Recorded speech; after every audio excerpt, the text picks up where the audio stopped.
আজকে দেখাবো বিকাশের ব্যালেন্স কিভাবে চেক করতে হয়। এটা কিন্তু বিকাশ অ্যাপস থেকে খুবই সহজ। এই যে বিকাশের হোম পেজে চলে আসলাম, উপরের বাম দিকে এই যে ব্যালেন্স দেখুন, ঠিক এই জায়গার মধ্যে টাচ করবেন। দেখুন ব্যালেন্স দেখা যাচ্ছে 72 টাকা আছে। এবার যাদের স্মার্টফোন নেই, বাটন ফোন আছে অথবা স্মার্টফোন আছে কিন্তু ইন্টারনেট নেই, তারা কিভাবে চেক করবেন? এই জন্য আমরা এই যে ডায়াল অপশনে চলে যাব। ডায়াল অপশনে গিয়ে টাইপ করব *247#। এরপর আমরা ডায়াল করে দেব। যেই সিম দিয়ে বিকাশ খোলা আছে সেই সিমটির উপরে টাচ করব। তো এখানে আমার রবিতে করা আছে, তাই রবি এটার উপরে টাচ করলাম।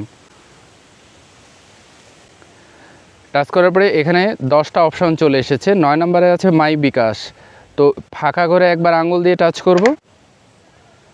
টাচ করার পরে এই ফাঁকা করে টাইপ করব 9।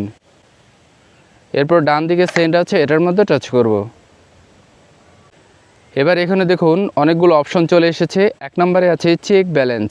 তো ফাঁকা করে একবার আঙুল দিয়ে টাচ করব। টাচ করার পরে এখানে টাইপ করব 1। এবার ডান দিকে সেন্ড অপশন আছে, এটার মধ্যে টাচ করব। এবার এই ফাঁকা করে একবার আঙুল দিয়ে টাচ করব। এখানে পিন নাম্বারটি লিখে দেব। বিকাশের যে পিন নাম্বার আছে সেই পিন নাম্বারটি লিখব।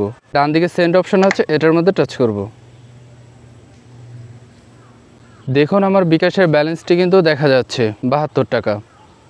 আশা করি বুঝতে পেরেছেন। পরবর্তী ভিডিও পেতে চ্যানেলটি সাবস্ক্রাইব করার অনুরোধ রইল।